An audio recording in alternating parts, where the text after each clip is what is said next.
আমাদের বিশ্বকাপ এবার আমাদের জন্য খুব গুরুত্বপূর্ণ, আমাদের সবার জন্য খুব গুরুত্বপূর্ণ।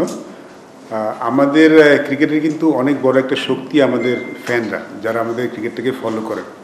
এবং আমরা দেখেছি শুধু দেশের মানুষ তো সবাই আমাদের ক্রিকেটটাকে ফলো করে, কিন্তু আমরা যখন প্রবাসে যাই, প্রবাসে যারা থাকেন তাদের একটা অনেক বড় অংশ কিন্তু আমাদের ক্রিকেটটাকে ফলো করে। তো দেখার বিষয় ছিল তারা আমাদের সম্বন্ধে কতখানি খবর রাখছেন। দেখছি সবাই খুব আগ্রহ নিয়ে তাকিয়েছে এবার বিশ্বকাপের দিকে। তো তাদেরকে আসলে তারা যে অনেকখানি সম্পৃক্ত থাকেন আমাদের দলের সাথে, সেটার জন্যই আমাদের আসলে এই প্রয়াসটা, যে তাদের কাছ থেকে স্কোয়াড ঘোষণা করাটা, এটা আসলে মূল উদ্দেশ্য ছিল। স্কোয়াডটা আপনারা হাতে পেয়ে গেছেন। যদি আপনাদের কোনো কোশ্চেন থাকে স্কোয়াড নিয়ে, তাহলে আমাদের এখানে আমাদের ওমেন্স টি20 আমাদের চিফ সিলেক্টর আছেন, উনি আপনাদের প্রশ্ন নেবেন যদি স্কোয়াড নিয়ে কোনো প্রশ্ন থাকে আপনাদের। দেশের মাটিতে বিশ্বকাপ হলে একটু ভালো কিছু হতে পারত না, ডেফিনেটলি। আমি পরিচিত কন্ডিশন, যদিও শারজার কন্ডিশন অনেকটাই সিমিলার। আমরা খবর পেয়েছি যে অতটা গরমও থাকবে না, সন্ধ্যার দিকে খুব প্লেজেন্ট ওয়েদার থাকে এই মুহূর্তে অক্টোবর মাসে। সো ওয়েদার মনে হয় না খুব একটা ইফেক্ট করবে। আর শারজাতে প্রচুর বাঙালি থাকে, আমাদের সাপোর্টটা আমরা বেশ ভালোই পাবো। তো ওইটাও মনে হয় আমরা খুব একটা মিস করবো। বাট দেখুন, দেশের মাটিতে খেলাটা একটা অনেক বড় ব্যাপার, সেটা তো একটা ব্যাপার থাকে। বাট প্রস্তুতির কথা যদি বলেন, আমার মনে হয় আমাদের এই যে সিরিজটা আমরা খেললাম ট্যুর, এটা আমাদের অনেক কাজে দিয়েছে। কারণ এখানে আমরা কম্পিটিটিভ ক্রিকেট খেলতে পেরেছি, ম্যাচ খেলতে পেরেছি, যেটা খুব ইম্পর্টেন্ট। এটাকে যিনি সিলেক্টর যেটা বললেন যে আমাদের দরকার ছিল উইনিং মোডটায় ফিরে আসা, আমি পার্সোনালিও ফিল করি যে প্রায়োর টু বিগ টুর্নামেন্ট এই উইনিং হ্যাবিটটাও অনেক কাজে দেয়। আর এইখানে থাকলে যে প্র্যাকটিসটা করতে পারতাম, কিংবা দেখুন এখানে বৃষ্টি হচ্ছে, হয়তো ম্যাচ খেলার জন্য অত ভালো প্রতিপক্ষ পেতাম না। তাহলে আমাদের ভালো করার জন্য যতখানি প্রস্তুতি নেওয়া সম্ভব সেটা আমরা নিতে পেরেছি। আর ওয়ার্ল্ড কাপ তো ডিফারেন্ট বল গেম, ওইখানে তো আসলে আমাদের সর্বোচ্চ পরীক্ষাটা হবে, সেটা যদি আমি ভালো দিতে পারি।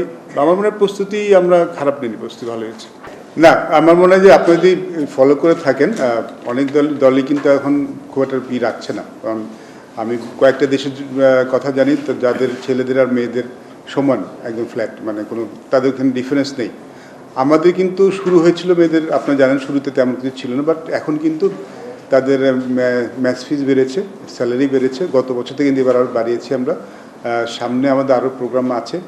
এটা যদি হয় তাহলে সবচেয়ে বড় সুবিধা আমাদের জন্যে, ওমেন্স ক্রিকেটের জন্য, যে মেয়েরা ক্রিকেট খেলতে ইন্টারেস্টেড হবে, ইন্সপায়ার্ড হবে, যেটা আসলে খুব বেশি দরকার। আপনি জানেন যে কালচারালি আমাদের একটা ব্যারিয়ার আছে মেয়েদের স্পোর্টসে আসা নিয়ে। যখন কোনো মেয়ে তখনই স্পোর্টসে আসবে যখন দেখবে যে এখান থেকে তিনি কিছু পাচ্ছেন। তো আমরা তো একটা এনভায়রনমেন্ট ক্রিয়েট করার চেষ্টা করছি, সেটা কিছুটা এগিয়েছি। আমার মনে হয় এখানে অনেক কাজ করা আছে। বাট সাথে যদি আমরা এই জিনিসটা দিতে পারি যে ছেলেদের ক্রিকেটে কেন এত ক্রিকেটার আসে, এটা কিন্তু বাস্তবতা যে যখন একটা ছেলে চিন্তা করে যে এখানে ক্যারিয়ার গড়তে পারে ক্রিকেট খেলে, এই জন্য কিন্তু দেখবেন ছেলেদের অনেক ছেলে ক্রিকেট খেলতে চায়। আমরা যখন খেলেছি তখন তো আসলে ওরকম ব্যাপার ছিল না, তখন যত ছেলে আসতো খেলতে, এখন কিন্তু তার তো অনেক বেশি আসে, বিকজ এখন ক্রিকেট খেলে ক্যারিয়ার করা যায়। যখন আমরা মেয়েদের কাছ থেকে সামনে এই জিনিসটা প্রেজেন্ট করতে পারবো যে এখানে ক্রিকেট খেলে কেউ তাদের ক্যারিয়ারটা করতে পারবে, এখানে সুন্দর ক্যারিয়ার আছে, তখন নিশ্চয়ই আরও অনেক মেয়ে ইন্টারেস্ট হবে খেলতে। আমাদের আসলে নারী ক্রিকেট এটা আসলে বেশি দরকার এই মুহূর্তে, যে অনেক মেয়ের পার্টিসিপেশন, অনেক মহিলা ক্রিকেটার মানে নিয়ে আসা ক্রিকেটের নিচ্ছে। বৃদ্ধি করার প্রস্তাব ছিল, থাকবে। সমান এখনই করতে হয়তো পারবো না, মানে বাস্তবতা নিরিখে বলছি। বাট কাজটা শুরু হয়েছে, আমি আগে যা ছিল তার থেকে এখন অনেক ভালো। প্রতি বছর কিন্তু আমরা স্টেপ বাই স্টেপ এগোচ্ছি। আমরা কিন্তু স্পন্সরশিপ পাওয়া শুরু করেছি মেয়েদের ক্রিকেটে।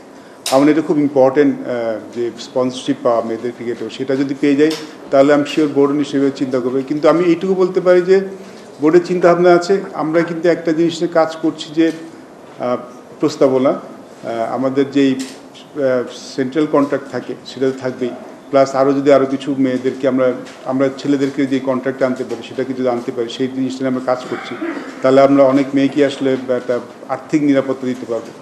সো কাজ কিন্তু হচ্ছে, বাট এই মুহূর্তে হয়তো সমান হবে না, বাট হু নোজ, ভবিষ্যতে এটা হতে পারে। যেহেতু দেখুন ইন্ডিয়া অস্ট্রেলিয়া কিন্তু শুরুতে এমন ছিল না, তারা কিন্তু একটা সময় এসে এখন একটা পর্যায়ে এসছে। বাংলাদেশের নিশ্চয়ই আমি শিওর যে আফটার 4-5 ইয়ার্স সেখানে হয়তো পৌঁছে দিতে পারবে। Actually, Shubhana Mustari, one of the talented cricket player we have seen in recent year. ওকে আমরা অনেক সুযোগ দিয়েছি, সত্যি কথা। তার হিউজ প্রসপেক্টও আছে, সত্যি কথা। আমরা যেরকম আশা করছি সেরকম পারফর্ম করতে পারছে না, বাট যে প্লেসটাও খেলে নাম্বার 3-তে, আমাদের হাতে ওইরকম অপশনটাও এখন আপাতত নাই। লাস্ট সিরিজে এশিয়া কাপে ইসমা তানজিম নামে একটা মেয়ে খেলেছিল, বাট রিসেন্ট ওই সিরিজে ভালো করতে পারেনি, প্লাস এনসিএলেও ভালো করতে পারে নাই। সেই ক্ষেত্রে আমাদের শোভনা মুস্তারিকে চুজ করতে হয়েছে।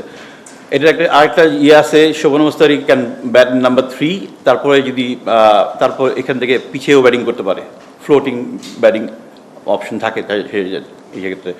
যদি আমাদের পাওয়ার প্লেতে যদি আমাদের ওপেনিং ব্যাটসম্যান দুজন ভালো খেলতে পারে, আলটিমেটলি জ্যোতি নাম্বার 3-তে খেলে, তো এই কারণে শোভনা স্ট্রাইক এবিলিটি ভালো, এই কারণে শোভনা পিক করা। শাইমা যেটা হয়েছে, লাস্ট 6-7 মাস ধরে ও ইনজুর ছিল, ও রিকভার করেছে ভালো, কিন্তু এখনও ওর পুরোপুরি টাচে আসতে পারেনি। রান করেছে রিসেন্ট শ্রীলঙ্কা এই টিমের এগেনস্টে রান করেছে 2টা ম্যাচে, বাট ওই টাচটা আসতে পারেনি। প্লাস সাথী রানী নামে একটা প্লেয়ার এবছর খুবই ভালো খেলেছে এনসিএলে, এবং ওখানেও ভালো খেলছে, আর দিলারা আক্তার আগের থেকেই খেলছে, তো এই কারণে আমাদের শাইমাকে চুজ করতে পারিনি আমরা। আমি ফিল করি যে দুবাইতে খেলা আমাদের, তার ভিতরে রাতে খেলা আছে আমাদের প্রায় 4টা, এবং আমার কাছে মনে হয় যে পেস বোলিং অপশনটা আমাদের জন্য খুব ভালো। আর ওইখানে আমাদের বাংলাদেশের মতো কন্ডিশন হবে না, ডেফিনেটলি ভালো উইকেট হবে, স্পোর্টিং উইকেট হবে, পেসটা হেল্প করবে আমার ধারণা। এই কারণেই আমরা 3টা পেসার নিয়েছি। বেসিক্যালি এটা বৈশ্বিক টুর্নামেন্ট, সব দেশে খেলা হয়। আমরা যদি আমাদের সামর্থ্যের শতভাগ দিয়ে খেলতে পারি, আমাদের ভালো করার সুযোগ আছে। আমরা যদি সামর্থ্যের শতভাগ থেকে বেশি 110% খেলতে পারি, আমাদের সেমিফাইনালে কোয়ালিফাই করার সম্ভাবনা আছে। এটা পেছনে একটু 2-3 মাস আগে যদি ফলো করেন, অস্ট্রেলিয়ার সাথে আমরা খেলেছি, এখানটায় আমরা একটা ম্যাচ জিতিনি। দেন ইন্ডিয়ার সাথে আমরা সিরিজ খেলেছি সিলেটে, আমরা একটা ম্যাচ জিতিনি। এশিয়া কাপে আমরা 2টা ইম্পর্টেন্ট ম্যাচ হেরেছি, লাইক শ্রীলঙ্কা আর ইন্ডিয়ার সাথে হেরেছি। তো আমরা একটা উইনিং ফ্লো চাচ্ছিলাম, একটা জিনিস, এই জন্য আমরা আমাদের ন্যাশনাল টিমটাকেই মোটামুটি একটু ঘুরিয়ে ফিরিয়ে পাঠিয়েছি।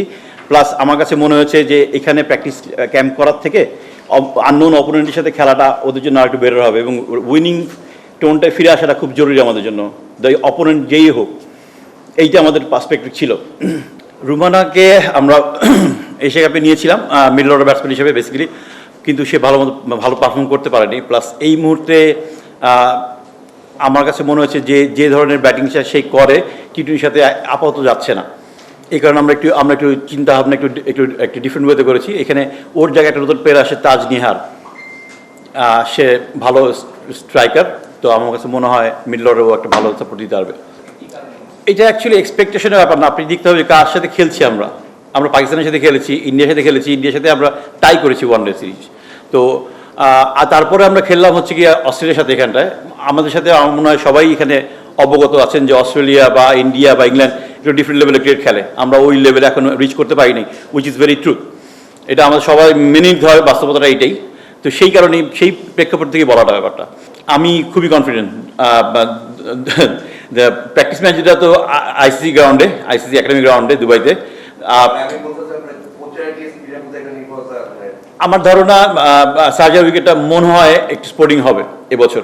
আমরা 2022 সালে আমি আন্ডার-19 ওয়ার্ল্ড কাপের সময় দেখেছি উইকেট একটু স্লো অ্যান্ড লো, বাট আমার কাছে মনে হয় এটা চেঞ্জ হবে।